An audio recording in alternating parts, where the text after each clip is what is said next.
샬롬 샬롬 샬롬 샬롬. 하나님 사랑합니다. 여러분 주 안에서 사랑합니다. 오늘 사도행전 2장 36절에서 41절 말씀, 거짓의 아비와 진리의 성령이 반대해야 되는 그런 그 모습들이죠.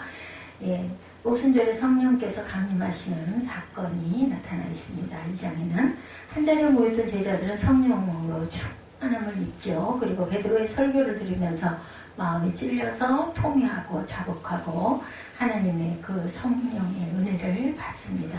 회개와 세례를 경험한 그들은 하나님을 경외하며 기도와 삶을 통한 아름다운 헌신의 삶을 살아가죠. 하나님께서 이루시는 새로운 공동체의 탄생을 보게 됩니다. 오순절의 이야기가 나와 있죠. 우리 2장 전체를 한번 둘러봅니다. 예루살렘에 모인 사람들의 사건이 나타납니다. 오순절 6월절 다음에 오는 안식일로부터 며칠째 되는 날, 50일째 되는 날, 그래서 오순절, 그렇게 기억하면 쉽습니다. 그런 이유에서 오순절이라는 이름이 붙었어요. 이날은 또한 맥추절, 77절 혹은 맥추의 초실절 이렇게도 부릅니다. 그날은 세계 각처에 흩어져 있던 유대인들과 유대교로 개종한 이방인들이 예루살렘을 순례하는 세 가지 연중 대절기 가운데 하나입니다. 이런 많은 순례자들이 오순절을 맞아 예루살렘으로 몰려들죠. 출애굽기 23장 16절에도 오순절에 대해서 설명합니다. 거기서는 맥추절로 나옵니다. 맥추절을 지키라. 이는 내가 수고하여 밭에 뿌린 것의 첫 열매를 거두니라. 수장절을 지키라. 이는 내가 수고하여 이룬 것을 연말에 밭에서부터 거두어 저장하니라. 대개는 맥추절 하면은 보리맥자여서 보리 거두는 시기를 이야기합니다. 그래서 우리나라 절기로는 여름철이래요. 우리 그 전에 여름방학들을 하면은 오순절을 하고 절기가 같아서 그때 우리 여기저기로 봉사를 많이 다녔던 기억이 납니다. 성령 강림 2절에서 4절까지 나타나 있습니다. 우리 2장 2절에서 4절 말씀 읽어보죠. 보련이 하늘로부터 급하고 강한 바람 같은 소리가 있어 그들이 앉은 온 집에 가득하며 마치 불의 혀처럼 갈라지는 것들이 그들에게 보여 각 사람 위에 하나씩 임하였더니 그들이 다 성령의 충만함을 받고 성령이 말하게 하심을 따라 다른 언어들로 말하기 시작하니라. 언어라는 단어가 4절에 나와 있죠. 글로스라고도 하고 영어로는 텅그라고 얘기하죠. 방언. 고린도전서 14장 2절에 방언을 말하는 자는 사람에게 하지 아니하고 하나님께 하나니 이는 알아듣는 자가 없고 영으로 비밀을 말함이라. 이렇게 나타나 있습니다. 방언에 대해서 제가 가끔 골똘히 옛날에 그 사건 생각이 그렇게 가시질 않아서 가끔 생각해봐요. 근데 제 나름대로 해석은 우리가 다 방언을 받았기 때문에 이건 것 같아요. 우리가 기본적으로 알고 있는 우리말, 말하는 거, 영어가 됐든, 우리말이 됐든, 말하는 그 법칙으로 우리가 기도할 때 말을 하잖아요. 우리나라 말로. 그거를 딱 비워버리게 되는 거. 내 고집으로, 내 기준으로 하고 있던 거를 딱 비우는 상태가 됐을 때 하나님이 말하게 하심을 우리가 자연스럽게 받아들일 수 있다. 그래서 어떤 면으로는 순종의 모습, 그죠? 그래서 그냥 나오는 대로 말하는 대로 우리 마음 안에서는 하나님께 말씀을 계속 드리죠. 기도를 하면서 그냥 혀는 하나님께 맡겨드리는 그런 상태. 이게 우리가 방언을 할 수 있는 가장 지름길이겠구나. 내 고집으로 자꾸 그걸 딱 목을 곧게 세우고 고집을 부리면 절대로 성령이 임하지 않으시죠. 그래서 그거를 좀 이렇게 알려주고 그걸 풀어주고 해석을 해주는 건데 잘못들 해석을 하는구나. 이런 생각이 제 나름대로 들었습니다. 자, 방언으로 첫 번째 효과는 성령이 말하게 하심을 따라 다른 방언으로 말한 것이죠. 방언이라는 건 이제 다른 언어로 얘기했다나 큰 무리들이 매우 놀라 기이히 여겼다. 세계 각지에서 모여든 사람들은 난곳, 자기의 말, 그죠? 난곳 방언으로 듣게 되면 신기합니다. 그 방언을 했는데 각지에서 온 사람들은 자기 나라 말로 해석이 돼서 들렸다라는 거죠. 방언의 역사가 최초의 기독교 오순절에 띈 형태는 분명히 하나님의 새로운 역사의 시작을 알리는 그러한 사건. 그 방언을 들은 사람들은 각각 출신 지역의 언어임을 식별했고 그 말의 내용을 즉시 이해했다. 오늘날 우리가 생각하고 있는 방언하고는 좀 달라요. 그때 방언은 사람들이 여러 말로 말한 주제는 하나님의 큰 일들이었다라고 나타나 있습니다. 마가복음 16장 17절에도 방언에 대해서 해석합니다. 믿는 자들에게는 이런 표적이 따르니 곧 그들이 내 이름으로 귀신을 쫓아내며 새 방언을 말하며 새로운 말을 했다는 거죠. 하나님을 찬양하는 것이다. 누가복음 2장 13절에 호련히 수많은 천군이 그 천사들과 함께 하나님을 찬송하여 이르되, 이렇게 높은 곳에서는 하늘의 영광이요, 그렇게 이어지죠. 베드로의 설교가 14절에 나타나고 있습니다. 14절에 보면 말세에 성령을 부어주시는 이유에 대해서 베드로가 열띠게 소리 높여서 이르죠. 14절에 베드로가 11사도와 함께 서서 소리를 높여 이르되, 유대인들과 예루살렘 사는 모든 사람들아 이 일을 너희로 알게 할 것이니 내 말에 귀를 기울이라. 때가 제3신이 너희 생각과 같이 이 사람들이 취한 것이 아니라 이는 곧 선지자 요엘을 통하여 말씀하신 것이니 일렀을 때 하나님의 말씀하시기를 말세에 내가 내 영을 모든 육체에 부어주리니 너희의 자녀들은 예언할 것이요 너희 젊은이는 환상을 보고 너희 늙은이들은 꿈을 꾸리라. 요엘 2장의 말씀 그대로 여기 이렇게 나와 있죠. 말세에 대해서 너는 이것을 알라. 말세에 고통하는 때가 이르리라 라고 얘기합니다. 베드로는 자기와 동료들이 술에 취했다는 비방을 가볍게 일축해버려요. 그냥 말세에 모든 육체에 하나님의 신을 부어주시겠다는 예언을 상기시키죠. 요엘서에 나왔던. 지금 예루살렘에 모인 사람들은 이 예언이 성취되고 있는 것을 목도하고 있다고 선언하고 있습니다. 베드로는 요엘서를 인용하는 중에 그 후에라는 불분명한 표현을 말세로 대치를 해서 반대하죠. 그 말의 자연스러운 의미는 말세가 도래했다는 거죠. 실제로 신약성경은 그리스도의 초림과 재림 간의 전 기간을 말세라고 이야기하고 있습니다. 그러니까 지금도 말세죠. 당시에 베드로의 설교를 듣던 사람들은 베드로가 인용하는 요엘서의 하늘과 땅의 징조들을 쉽게 간과해버릴 수 없었던 것이 분명하죠. 예수님의 초림으로 시작해 놓으신 일들을 재림하실 때 완성하실 것이다.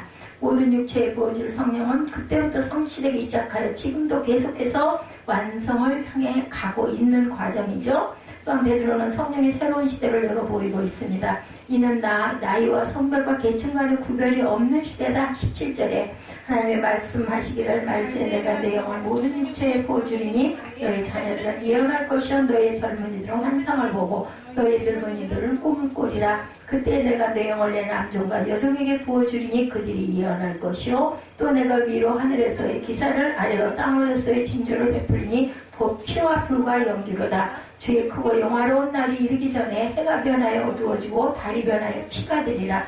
누구든지 주의 이름을 부르는 자는 구원을 받으리라. 아주 유명한 2장 21절 말씀입니다. 누구든지 주의 이름을 부르는 자는 구원을 얻으리라. 우리 이 찬양 많이 했었죠.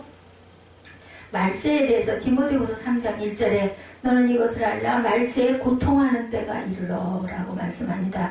그리스도의 재림에 대해서 마태복음 24장 30절이죠. 그때 인자의 징조가 하늘에서 보이겠고 그때 땅의 모든 족속들이 통곡하며 그들이 인자가 구름을 타고 능력과 큰 영광으로 오는 것을 보리라. 이렇게 말씀합니다.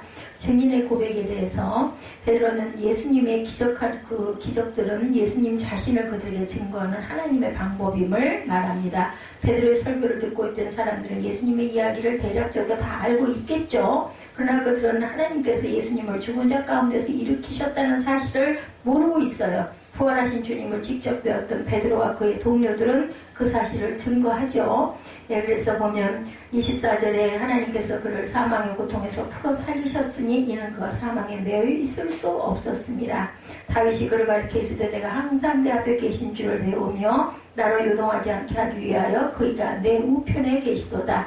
그러므로 내 마음이 기뻐하였고 내 혀도 즐거워하였으며 육체도 희망에 거하리니 이는 내 영혼을 음부에 버리지 아니하시며 주의 거룩한 자로 썩음을 당하지 않게 하실 것이미로다. 주께서 생명의 길을 내게 보이셨으니 주 앞에 내게 기쁨이 충만하게 하시리로다 하였으므로 형제들아 내가 조상 다윗에 대하여 담대히 말할 수 있노니 다윗이 죽어 장사되어 그 묘가 어느까지 우리 중에 있도다. 그는 선지자라 하나님이 이미 맹세하사 그 자손 중에서 한 사람을 그 위에 앉게 하리라 하심을 알고 31절 미리 본고로 그리스도의 부활을 말하되 그가 음부에 버림이 되지 않고 그 육신이 썩음을 당하지 아니하시리라 하더니 이 예수를 하나님이 살리신지라 우리가 다 이 일의 증인이로다. 이렇게 베드로가 담대하게 고백하고 외칩니다. 이 부활 사건은 예수님의 메시아 하나님의 아들임을 이렇게 담대하게 증거하죠. 베드로는 다윗의 증거를 들어서 다윗의 말은 자기 자신을 가리키는 것이 아니고 예언의 영으로 장차 오실 메시아를 가리키는 것이고 이분이 바로 예수님의 경우에 적용됨을 증거하고 있습니다. 우리가 읽은 대로 베드로는 또한 다윗이 내 주라고 부르면서 그분이 자기의 원수를 발 아래 복종시킬 때까지 하나님의 우편에 앉으라는 축복을 받는 상황을 묘사하고 있습니다. 35절에 33절부터 보죠. 하나님이 오른손으로 예수를 높이심에 그가 약속하신 성령을 아버지께 받아 너희가 보고 들은 이것을 부어주셨느니라. 다윗은 하늘에 올라가지 못하였으나 친히 말하여 이르되 주께서 내 주에게 말씀하시기를 35절에 내가 내 원수로 내 발등상이 되게 하기까지 너는 내 우편에 앉아있으라 하셨도다 하였으니 그런즉 이스라엘 온 집은 확실히 알지니 너희가 십자가에 못 박은 이 예수를 하나님의 주와 그리스도가 되게 하셨느니라 하니라. 그들이 이 말을 듣고 마음에 찔려 베드로와 다른 사도들에게 물어 이르되 형제여 우리가 어찌할꼬 하거늘 베드로가 이르되 너희가 회개하여 각각 예수 그리스도의 이름으로 세례를 받고 죄사함을 받으라. 그리하면 성령의 선물을 받으리니 이 약속은 너희와 너희 자녀와 모든 먼데 사람 곧 우리 주 예수 우리 주 하나님이 얼마든지 부르는 자들에게 하신 것이라고 또 여러 말로 확증하며 고나 이르되 너희가 이 패역한 세대에서 구원을 받으라 하니 그 말을 받은 사람들은 세례를 받음에 그날에 신도의 수가 3,000이나 더하더라. 이 사건, 이 기가 막힌 이 외침, 베드로의 외침, 예수 그리스도의 증거, 부활의 영을 담대하게 얘기하죠. 하나님은 그 영광의 자리에서 이제 자기의 영을 보내셨고 성령이 오시면 그가 하나님의 인정을 받았음을 의미한다. 38절에 담대하게 너희가 회개하여 각각 예수 그리스도의 이름으로 세례를 받고 죄사함을 받으라. 그리하면 성령의 선물을 받을 것이다. 부활의 근거와 약속이 시편 16편 10절에도 이는 주께서 내 영혼을 소홀해버리지 아니하시며 주의 거룩한 자를 멸망시키지 아니하실 것임이니이다. 하나님 오른편에 앉으신 사건 에베소서 1장 20절에 그의 능력이 그리스도 안에서 역사하사 죽은 자들 가운데 다시 살리시고 하늘에서 자기 오른편에 앉히사 모든 통치와 권세와 능력과 주권과 이 세상뿐 아니라 모든 세상에 일컫는 모든 이름 위에 뛰어나게 하시고 또 만물을 그의 발 아래 복종하게 하시고 그를 만물 위에 교회의 머리로 삼으셨느니라. 교회는 그의 몸이니 만물 안에서 만물을 충만하게 하시는 이에 충만합니다. 교회는 충만함입니다. 새로운 공동체에 대해서 회개와 세례가 있다라고 말씀했죠. 그들이 이 말을 듣고 마음이 찔려 회개하고 세례를 받고 성령의 충만함을 얻는 사건이 연이어 나타납니다.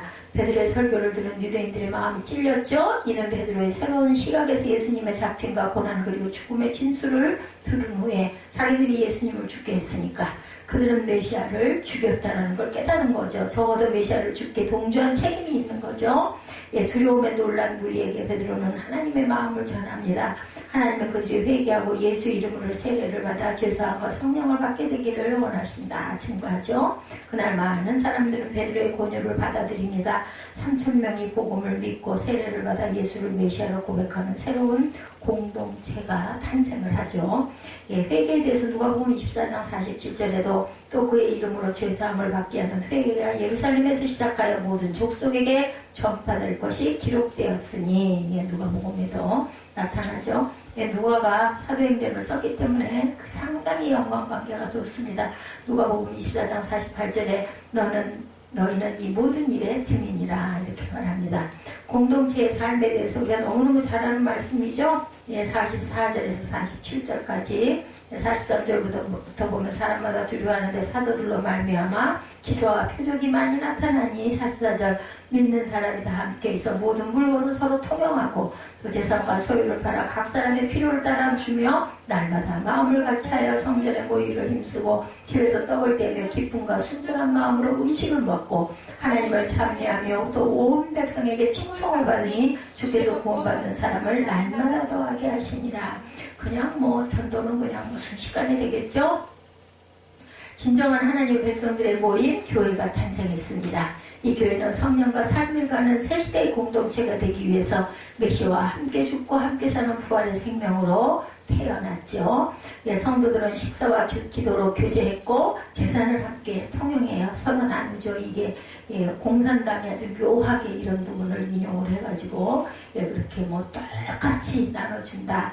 예, 전부 다 나라의 것이다. 그리고는 예, 그렇게만 했으면 좋았을 건데 특정 계층들만 예, 배를 채우는 그런 사건. 하나님을 참여하고 증언했고 큰 권능과 기사와 표적이 사도들과 다른 지도자들에 의해 행해지죠. 기사와 표적에 대해서 마가복음 16장 20절에도 제자들이 나가 두루 전파할세 주께서 함께 역사하사 그 따르는 표적으로 말씀을 확실히 증언하시느니라 증거합니다. 새로운 공동체는 매일 성전에 모였죠. 거기에는 기쁨이 있었고 교제는 풍성했습니다. 온 백성에게 칭송을 받았던 거죠. 누가는 이 공동체가 보였던 결과에 대해서 매일 구원받는 사람이 더했다고 증언합니다. 공동체성의 강조는 지금 현대교회에도 당연히 필요하죠. 요즘 사회적으로 문제가 되는 것 중에 하나가 가짜 뉴스라고 그래요. 2018년도에 미국 매사추세츠 공대 연구진이 한 가지 연구를 했다고 합니다. 가짜 뉴스가 온라인에서 확산되는 속도와 진짜 뉴스가 확산되는 속도를 비교해서 결과를 국제학술지 사이언스에 게재했다고 합니다. 연구 결과를 보면 가짜 뉴스가 온라인에서 확산되는 속도가 진짜 뉴스보다 평균 6배나 빨랐다고 합니다. 한 뉴스가 그 트위터 사용자들 1,500명에게 도달하는 시간을 비교했는데 진짜 뉴스는 60시간이 걸리는데 반해 가짜 뉴스는 10시간이 걸렸다고 그래요. 그리고 재밌는 것은 다른 어떤 내용보다 정치에 관한 내용이 다른 내용보다 더 빨리 전달된다고 합니다. 그리고 SNS에 글을 진짜와 가짜로 분리해본 결과 3분의 2가량이 가짜였고 나머지는 진짜와 가짜 뉴스가 섞여 있었다고 해요. 그리고 진짜 뉴스만을 놓고 볼 때 진짜 뉴스 전체는 뉴스의 5분의 1도 못 미쳤다고 그러죠. 미국 노스이스턴 대학 교수 데이비드 레이저는 AP통신에서 가짜 뉴스의 80%가량이 불과 0.1% 사용자들에게 나온 글이다라고 말했다고 합니다. 그러니까 소수의 가짜 뉴스를 만드는 사람들은 가짜를 진짜보다 더 사실적으로 만들어서 자신이 원하는 방향으로 사람들이 생각하고 행동하도록 만들었다라는 거죠. 근데 예수님은 이러한 거짓의 근본이 마귀라고 말씀을 합니다. 요한복음 8장 44절에서 예수님의 말씀을 들으려고 하지 않는 유대인들을 향해서 말씀하시죠. 너희는 너희 아비 마귀에게서 났으니 너희 아비의 욕심을 너희도 행하고자 하느니라. 이렇게 얘기한 마귀의 자식이라고 얘기하죠.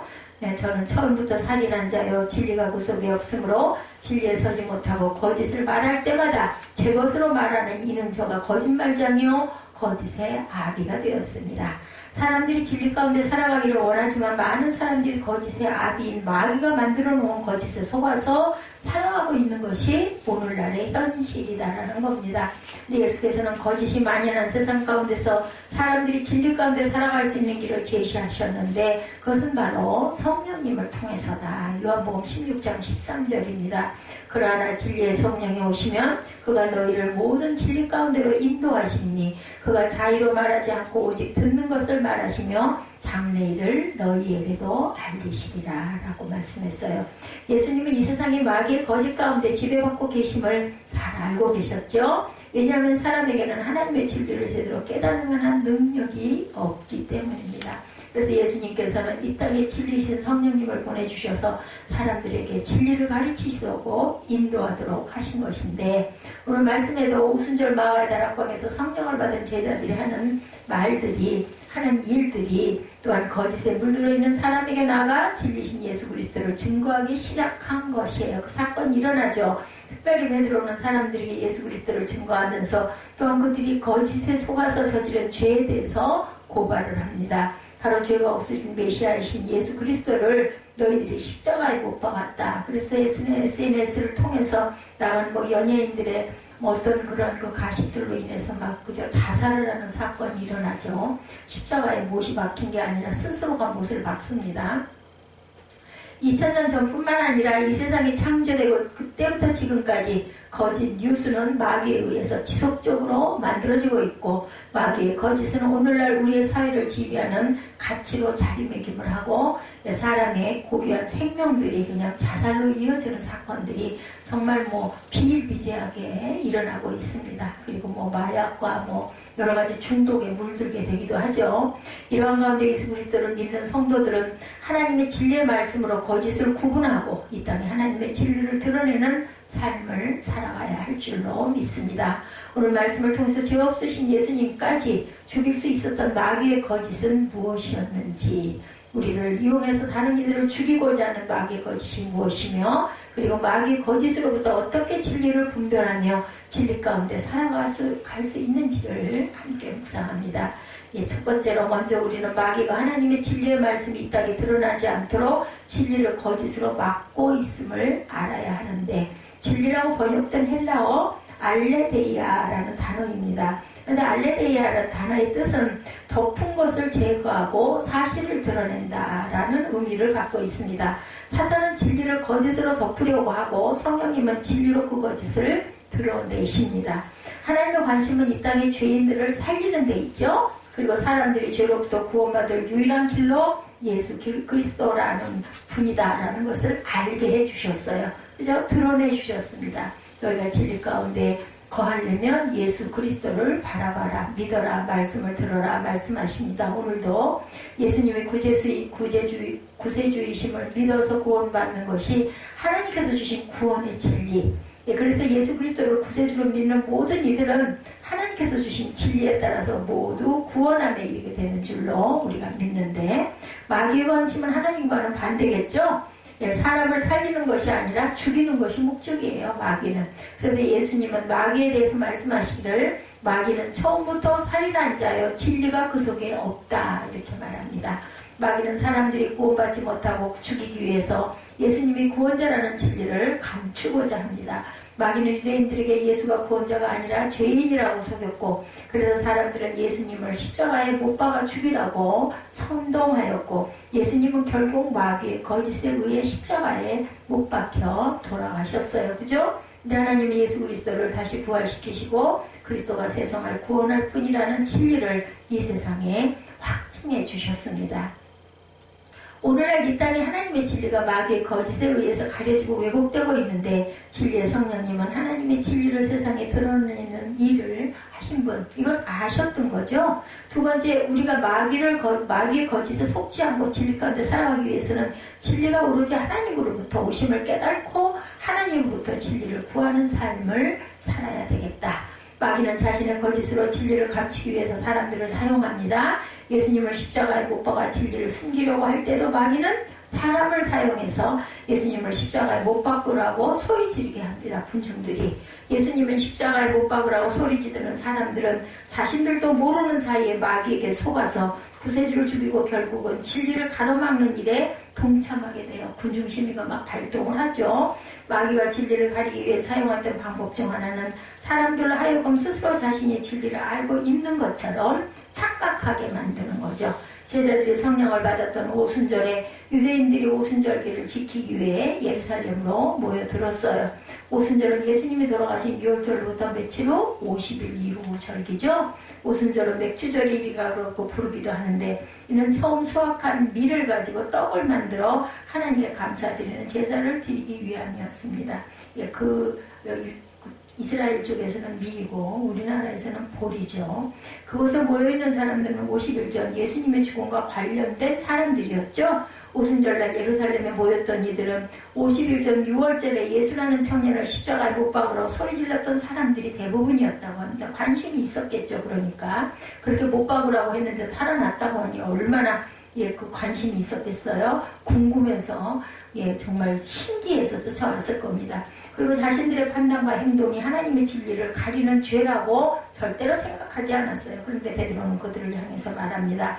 당신들이 죄인이라고 십자가에 못 박은 예수는 부활하셨고 그분은 당신들의 참 구세주시다 이렇게 외치죠. 마귀가 하는 일 중에 하나가 사람들을 하여금 자신이 진리를 분별할 수 있고 그 진리대로 집행할 수 있는 존재라는 거짓된 생각을 넣어줍니다. 사람들이. 나는 잘생겼어. 나는 최고야. 이런 생각 넣어주는 것은 뭐예요? 마귀예요, 마귀. 그 오만, 교만, 이런 것들을 심어 놓은 거죠. 예수님을 재판하는 자리에 모인 대제사장들을 비롯한 유대인들은 예수는 십자가에서 죽어야 할 죄인이라고 스스로 판단하였고 그들은 정죄했습니다. 마치 자신들이 절대 진리와 선을 가지고 있는 것처럼 당당하게 행동했죠. 가정 안에서도 부부 안에 각자가 절대 진리에 있는 것처럼 서로를 정죄하죠. 교회에서도 사회에서도 내가 가장 옳다고 이런 것 때문에 다투게 돼요. 상대방을 아주 눈 아래로 보고 그리고 멸시하고 무시합니다. 진리를 수호한다고 주장하며 데모하는 사람들도 보면 대부분 자신들의 편견을 모두 다 진리라고 주장하는 경우가 많죠. 예수께서는 자신이 절대적인 진리를 가진 양 행하는 사람들에게 말하죠. 누가복음 6장 37절에 비판하지 말라 그리하면 너희가 비판을 받지 않을 것이요 정죄하지 말라 그리하면 너희가 정죄를 받지 않을 것이요 용서하라 그리하면 너희가 용서를 받을 것이요. 요한복음 8장에도 사람들이 예수님 앞에 가늠하는 여자를 잡아오죠. 그리고 사람들은 예수님께 그 여인을 어떻게 할지를 묻습니다. 어떻게 하나 보려고 그랬죠. 어떻게 하나 보려고. 바리새인들이 모세의 율법에 따라서 이 여인을 돌로 쳐 죽여야 하는 것은 아니냐 얘기합니다. 돌을 들고 그 여인을 향해 던지려고 모두 다 준비를 하고 있어요. 그 만약에 치지 말라고 하면 율법을 어기는 거고 치라고 그러면 사람이 아닌 거죠. 그런데 예수께서는 그들에게 말씀하죠. 딱 앞에 서두가 달립니다. 죄 없는 자가 먼저 돌로 쳐라. 자유를 줬어요. 근데 너희들 자신에게 죄가 있나 없나 한번 살펴보고 죄가 없으면 돌로 쳐. 근데 죄가 있으면 너도 똑같은 죄인이잖아. 그러면 죄인이 죄인을 칠 수는 없죠. 그렇게 딱 말씀하십니다. 그리고 예수님의 말씀을 듣는 사람들은 자신들의 들은 돌을 땅에 던지고 뿔뿔이 흩어집니다. 그들이 예수님의 말씀을 통해 진리를 깨닫는 거예요. 시대가 만약에 오늘날이었으면 어땠을까 생각을 참 많이 합니다. 전부터 이 이야기 많죠. 시대가 오늘이었으면 상관 안 하고 돌로 쳤을 것 같아요. 그죠? 절대로 이 사람들은 정말 순진해 보면은 그래도 그죠? 막 죽을까봐 겁을 벌벌 내기도 하고 부들부들 떨기도 하고 하는데 요즘은 어때요? 양심이 그 정도쯤이야 넘어섰죠. 털이 나도 10곱은 더 났을 것 같습니다. 그 누구도 죄 없다고 할 사람이 없었고 그 여인을 돌로 칠 만한 자격이 없음을 깨닫죠. 예수 그리스도의 진리의 말씀이 마귀의 거짓을 드러낸 것입니다. 요즘에는 드러내놔도 어쩔 건데 이렇게 얘기하죠. 안 그런 사람이 어딨냐? 어떻게 사냐? 그래가지고 이렇게 얘기를 하죠.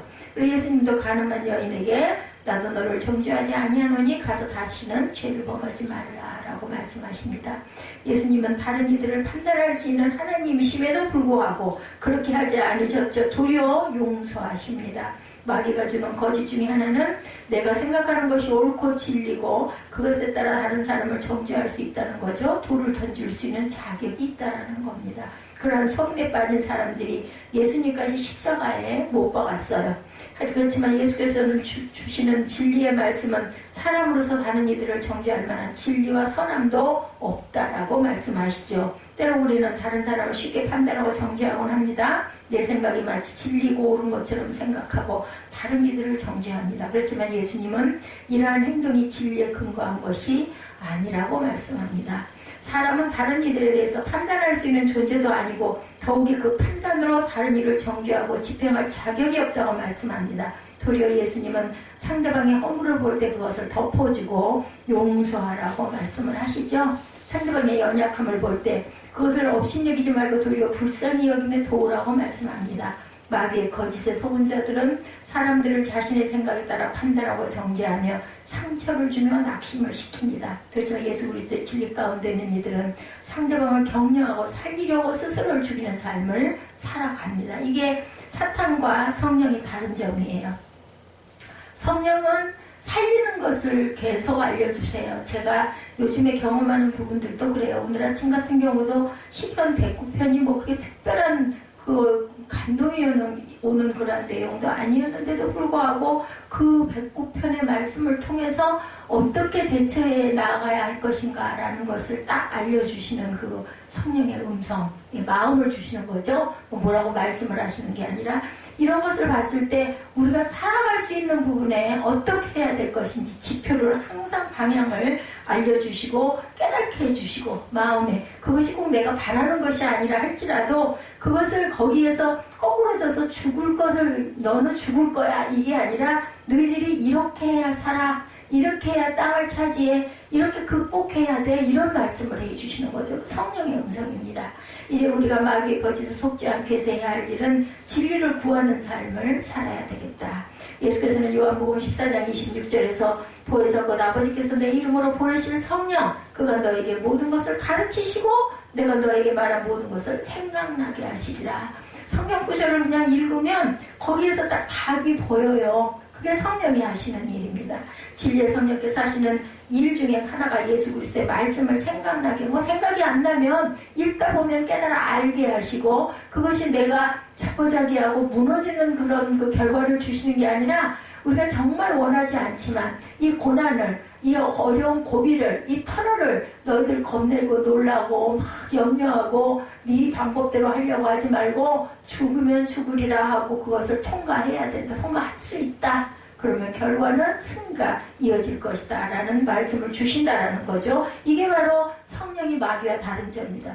마귀는 거짓말의 도사죠. 태초부터 사람을 속이며 살아왔습니다. 마귀는. 그러니까 너희는 정녕 그렇게 해서 눈이 밝아질 것이다 했는데 결국은 하나님을 대적하게 해가지고 생명을 잃어버리게 하고 영생이 이제는 사망으로 이어지게 하고 쫓겨나게 만들고 그죠? 죽이고 멸망시키게 만드는 게 바로 거짓의 악이 그죠? 예, 그리고 두려운 것은 저와 여러분도 우리가 깨닫지 못하는 가운데 마귀의 거짓에 속아서 생각하고 판단하며 살고 있을 가능성을 부인할 수가 없다. 왜? 절망스럽고 그걸 어떻게 견뎌? 그걸 어떻게 극복이나 할 수 있겠어? 이거 아무래도 안 되지 않겠어? 이런 생각을 넣어주는 게 바로 마귀가 넣어주는 생각이에요. 그것을 담대하게 물리치는 성령의 그런 방법은 성경에 다 나와 있습니다.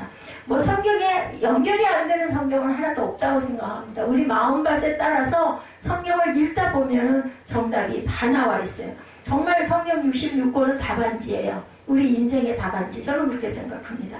우리가 거짓에 속는 삶을 살아가지 않기 위해서 그리스도의 말씀, 그래서 말씀이 육신이 되어서 우리에게 오셨다고 하잖아요. 말씀 자체로 성경 말씀 66권이 예수 그리스도와 같아요. 예수 그리스도의 답이고 그 모본입니다. 우리가 거짓에 속는 삶을 살아가지 않기 위해서는 그리스도의 말씀이 진리임을 제대로 알아야 되겠다.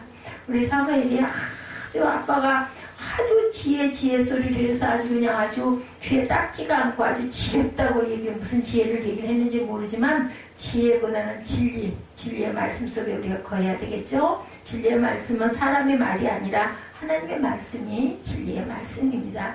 그 진리의 말씀의 길을 알려주는 게 우리가 목회자들이 해야 될 그러한 사명이죠. 하나님의 진리의 말씀을 알지 못하면 마귀의 거짓을 분별하지 못해요. 그렇게 되려나? 그럼 이걸 어떻게 해야 되지? 뭐 이런 마음이 들게 하죠. 사람을 죽이고자 하는 마귀의 거짓에 사용될 수밖에, 도구가 될 수밖에 없습니다. 죽이고 멸망시키려고 작심을 하고 달겨드는데 우리가 이길 수가 없어요. 그러니까 그렇게 다윗도 정말 이제 뭐라고 그러죠? 동안에 든 쥐의 신세가 돼서 아둘람 그 동굴에 있으면서 방법이 없어요. 절대로 이길 수가 없어. 나가면 죽어. 안에서는 또 굶어 죽는 사태가 일어나겠죠. 그런데도 불구하고 죽어라고 찬양을 하고 기도를 하고 그렇게 했더니 결국은 승리를 누가 주세요? 내가 그거 쫓아나가지고 그들을 물리치고 죽일 수 있는 방법은 없어요. 하나님이 그죠? 하나님이 그들을 물리칠 수 있는 하다못해 안 되면 천재재변으로라도 그렇게 해서라도 그들을 사망, 멸망시키는 성경에 곳곳에 나와 있죠. 벼랑간에 막 강이 넘쳐가지고 전부 몰살을 시키는 그런 사건들, 또 전염병으로 인해서 막 들고 치는 사건들, 그렇게 해가지고 결국은 하나님의 뜻을 이루시는 걸 우리가 봅니다. 그렇기 때문에 우리가 할 수 있는 것은 정말 미미한 것들, 그렇기 때문에 우리는 기도할 수밖에 없고 사랑의 마음을 품을 수밖에 없습니다. 그 마음을 품고 열심히 기도하다 보면, 그리고 극복하고 견디고 참고 가다 보면 하나님께서 분명히 승리의 결과를 울리게 해주신다. 이 사건이 그냥 일어난 사건이 아니죠. 미국에서 가게를 하시는 어떤 분이 위조 지폐에 관해서 쓴 글을 보았는데 그는 가게를 운영하는 중에 손님으로부터 받은 지폐를 정리하는 중에 많은 위조 지폐를 발견했다고 해요. 얼마나 가슴이 덜컥했을까요? 물건을 팔았는데 전부 종이였어. 결국은 뭐 지폐인 줄 알고 받았겠죠. 근데 위조 지폐를 발견하고 경찰에 그 사실을 신고해도 워낙 흔한 일인지 경찰은 출동조차 하지 않았고 소녀는 자신이 감수해야 했다고 합니다. 억울하죠. 그래서 위조 지폐로 손해보지 않기 위해서 그걸 위조 지폐를 어떻게 구별할지를 연구했다고 해요. 오죽이나면. 그런데 위조 지폐를 구분하기 위해서 기준이 되는 것은 진짜 지폐. 그렇죠. 진짜와 가짜를 비교해보면 알 수 있겠죠. 진짜 지폐를 알아야 위조 지폐를 분별해낼 수가 있다는 것을 이분이 깨달았다고 합니다. 무엇이 진짜 지폐인지를 알지 못하면 위조 지폐도 당연히 구별할 수가 없겠죠. 진짜 지폐는 종이가 아니라 특수 재질로 만들기 때문에 지폐에 식별 펜을 그었을 때 까맣게 칠해지는 지폐는 위조 지폐라고 그래요.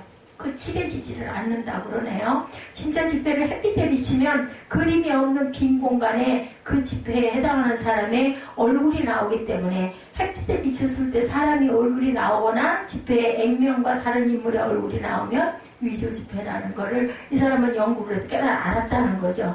가짜를 구분하기 위해서 진짜를 제대로 알아야 한다. 이게 무슨 얘기예요? 거짓의 영에 속지 않기 위해서는 말씀으로 온전히 알 줄 알아야 돼. 지혜를, 하늘의 지혜를 우리가 구해야 된다는 거죠. 우리가 마귀의 거짓으로부터 속지 않고 진리 가운데 있기 위해서는 그리스도의 말씀과 가르침을 제대로 알기 위해 힘써야 한다. 이 위조 지폐 오죽이나 답답했으면 이걸 연구를 했겠어요. 우리도 마찬가지죠. 아무리 내가 똑똑하다 할지라도 마귀는 사람을 속이는 데는 우리보다 훨씬 더 단계가 높은 선수라는 것.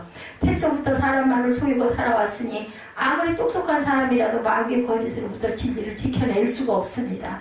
그렇지만 성령의 인도하신 가운데 하나님의 진리의 말씀을 구하는 자는 마귀의 거짓을 분별해낼 수 있는 줄로 믿죠. 내가 생각하는 것이 아무리 옳고 진리인 것 같지만 예수님의 말씀과 합하지 않으면 그것은 거짓인 것이라는 것을 잊지 말아야 되겠다. 그리고 절대로 하나님의 말씀은 성령은 우리를 죽이고 멸망시키려는 목적을 갖고 있지 않다라는 걸 믿고 가야 된다는 거.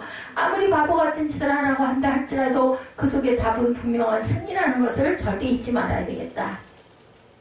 하나님은 이 땅에 하나님의 진리가 드러나서 사람이 구원받고 진리를 따라 살아가기를 원하신다라는 것. 성령이 하시는 일이 바로 이 일이죠. 그렇지만 예수를 십자가에 못 박게 했던 마귀는 거짓으로 하나님의 진리를 감추고 사람으로 죽음에 이르게 하고자 사람들을 속이고 있다는 것. 마귀는 사람들을 하여금 스스로 진리와 선을 소유한 것처럼 착각하게 만듭니다. 내가 최고야 하게 만드는 거죠. 우쭐거리게 만듭니다. 그리고 다른 사람들의 말에 귀를 기울일 필요가 없게 만듭니다. 그리고 다른 사람 이들을 정죄하고 심지어 그 죄에 대해서 벌까지 줄 수 있다고 여기게 해요. 내가 대단해. 내가 왕이야. 요즘에 뭐 시대가 그런 시대라면서요. 내가 신이 돼. 나도 신이 될 수가 있다. 이런 자기 도취에 빠져서 살게 만든다는 거예요. 남의 말을 듣지를 않는 거예요. 제가 예수님은 말씀하죠. 사람 위에는 스스로 다른 사람을 판단하고 정죄할 만한 진리도 의로움도 없다라고 말씀합니다. 그러기에 하는 사람에 대해서 비판하거나 정죄하지 말고 용서하며 살아가는 것이 진리의 삶이라고 말씀합니다. 예수님은 저와 여러분이 스스로 진리를 알 수는 없지만 진리의 성령을 통해서 예수 그리스도의 가르침을 받을 때 진리를 깨닫고 진리의 삶을 살아갈 수가 있다라고 말씀하죠. 오로지 하나님의 말씀만이 우리가 가져야 할 유일한 진리의 말씀이고 거짓을 분별할 수 있는 기준이 되는 줄로 믿습니다. 우리가 어떤 사건을 만날 때 내가 판단의 기준이 되는 게 아니고 예수께서 어떻게 하라고 가르치셨는지를 우리가 구하고 바라볼 줄 알아야 되겠다. 성경 말씀 보고 기도하는 가운데 성령의 인도하심을 우리가 받아야 되겠죠. 그리고 비록 나의 생각과 다르다 할지라도 예수 그리스도의 말씀에 순종하며 살아가는 것이 진리의 삶을 온전히 살 수 있는 지혜의 길이라는 것, 그리고 성도들의 자세라는 것을 깨달아 아는 저와 여러분이 되시기 바랍니다. 마귀의 거짓이 만연한 이 땅에 살아가지만 하나님의 말씀을 구하고 성령의 인도하심을 받는 가운데 하나님의 이 땅에 나타내고자 하시는 진리를 드러내고 이 땅을 사람들을 진리로 인도하는 사명을 잘 감당할 수 있는 저와 여러분이 되시기를 주님의 이름으로 축복합니다.